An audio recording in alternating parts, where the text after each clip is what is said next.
안녕하세요. 모두의 교회 이목사입니다. 여러분 한 주간 잘 지내셨나요? 오늘은 사도 바울의 1차 전도 여행을 살펴보려고 합니다. 우리에게 성숙하고 모범적인 신앙은 다음의 가치를 알려주지요. 서로 간의 존중, 대화의 소중함, 배려하는 열정. 하지만 때때로 모범적인 신앙은 우리의 야성을 잃어버리게 만들지 않을까 고민이 들 때도 있습니다. 공격적이고 파괴적인 신앙은 곤란하지만 그렇다고 우리의 믿음이 지나치게 얌전하고 소극적으로 갖춰지게 되는 건 아닐까 되물어보게 되죠. 저는 오늘 그런 맥락에서 기독교 역사상 가장 열정적이면서 헌신적이었던 사도 바울의 전도 여행을 살펴보려고 합니다. 이번 주와 다음 주 두 차례의 시간을 통해 바울의 1차, 2차 전도 여행을 살펴보게 될 텐데요. 바울은 아시아와 유럽으로 향했던 그 위험천만한 과정 가운데 어떻게 복음을 전하게 되었을까? 복음의 본질을 유지하면서 어떻게 열정적으로 복음을 전했을까? 그 야성과 성숙의 세계로 들어가 보겠습니다.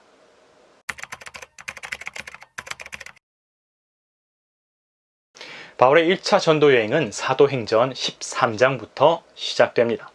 본래 초대교회를 박해하던 사울이 시리아의 수도 다마스커스로 가던 길에 예수 그리스도를 만나 그리스도인으로 변화되었죠.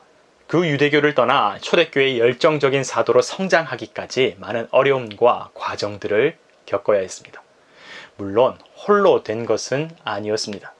하나님의 도우심과 더불어 그를 믿어주고 용서해 주었던 믿음의 교우들이 있었죠. 결국 우리는 누군가의 도움과 사려 깊은 용서 위에 인생의 열매를 맺습니다. 사도행전 11장에는 예루살렘 교회가 바나바를 시리아 지역에 있는 안디옥이라고 하는 도시로 파송하게 되는데, 이때 바나바가 사울을 데리고 함께 안디옥으로 떠나게 되죠. 바울은 바나바를 통해 안디옥 교회의 지도자로 성장하게 되었고, 오늘의 터키 중부 지역까지 전도 여행을 떠나게 됩니다. 꼬냐, 이고니온, 실레, 비시디아, 안디옥에 이르기까지. 이것이 사도행전 13장과 14장에 기록된 바울의 1차 전도 여행입니다.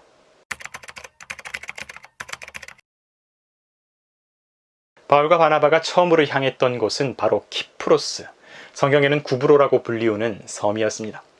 지중해에 있는 섬 가운데 세 번째로 큰 섬이고요. 경기도 정도의 규모로 생각하면 될 것 같습니다. 오늘날에는 남과 북이 분단되어서 터키가 북쪽을 그리고 그리스가 남쪽을 분할 통치하고 있습니다. 이곳을 방문하게 되면 여권 하나를 가지고 남과 북을 오고 가는 진풍경을 볼 수도 있습니다. 사실 바울 일행이 이곳으로 향했던 이유는 따로 있었습니다. 이스라엘과 가깝기도 했고요. 오늘날의 모습처럼 옛날에도 터키와 유럽 지역으로 향할 수 있는 교통의 관문이었기 때문에 그렇습니다. 게다가 저 바나바의 고향이기도 했기에 그 첫 출발을 익숙하고 잘 알고 있는 곳으로 선택하게 되었지요.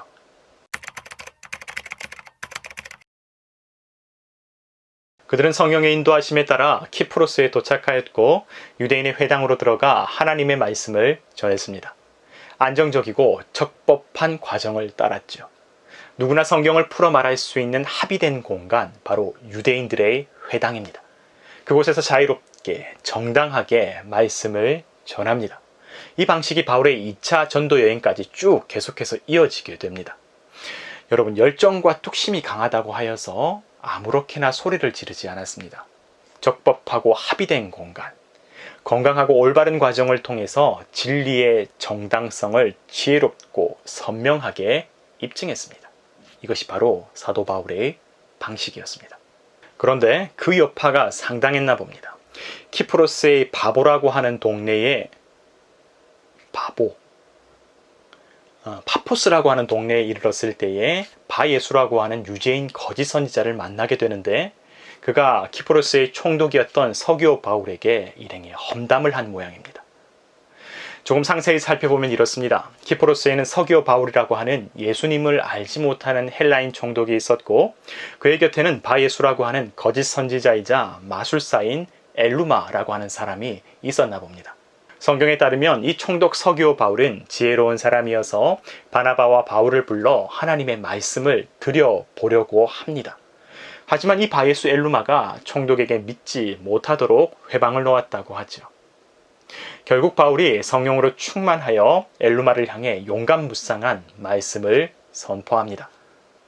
모든 거짓과 악행이 가득한 자요 마귀의 자식이요 모든 의의 원수여 주의 바른 길을 굽게 하기를 그치지 아니하겠느냐. 보라, 이제 주의 손이 내 위에 있으니 내가 맹인이 되어 얼마 동안 해를 보지 못하리라. 그런데 정말로 즉시 안개와 어둠이 그를 덮어 사람의 도움을 구해야 하는 처지가 되게 되었습니다. 그 모습을 보고 총독 서기오 바울이 믿게 되죠. 그리고 예수님의 가르침을 놀랍게 여기게 됩니다. 키프로스의 전승에 따르면 그 이후 이 지역에 초대교회가 세워지게 되었고 오늘까지 교회의 역사가 진행되었다고 합니다. 이것이 성경과 고대의 역사입니다.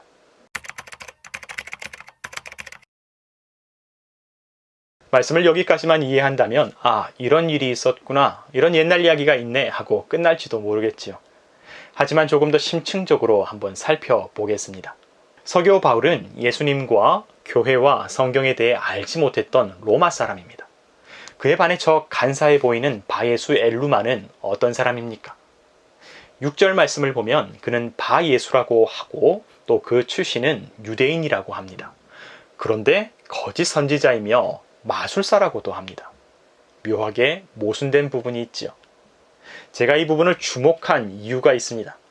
바예수라고 하는 말은 아람어로서 바르와 예수의 합성어입니다. 이때의 바르는 누군가의 아들이라고 하는 의미죠.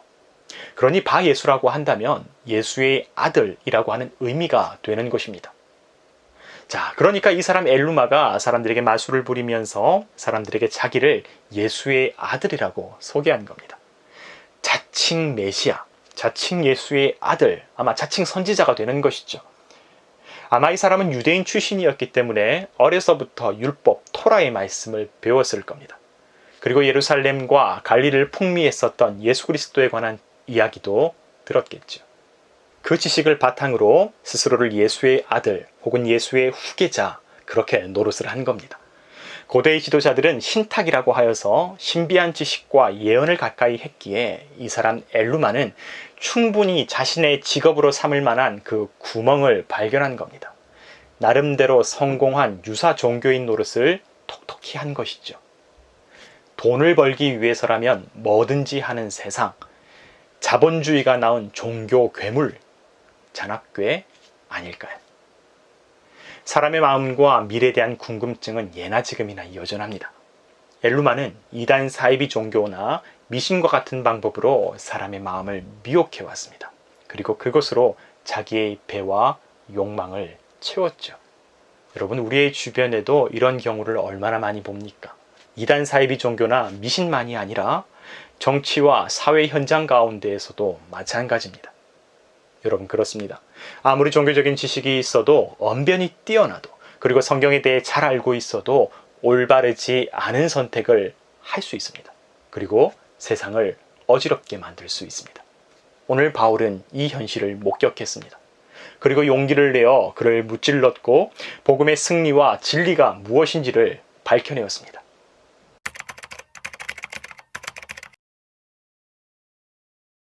자, 이제 정리해 보도록 하겠습니다. 오늘 키프로스 섬에서의 바울의 모습은 우리에게 두 가지의 중요한 가치를 보여줍니다. 첫 번째, 바울은 기본적으로 유대인의 회당에서 복음을 전했습니다. 그는 공적으로 합의된 공간을 통하여 지혜롭고 성숙하게 진리를 전했습니다. 두 번째, 진리를 교란하고 말씀을 악용하여 세상을 혼란스럽게 만드는 악한 종교인에 대해서는 용감하고 적극적으로 대처했습니다. 싸워야 할 때와 대화로서 풀어가야 할 때, 때와 장소와 방법을 분별하는 지혜를 갖고 있었죠. 우리는 그 모습 속에서 그리스도인의 용감한 열정과 성숙한 지성을 발견하게 됩니다.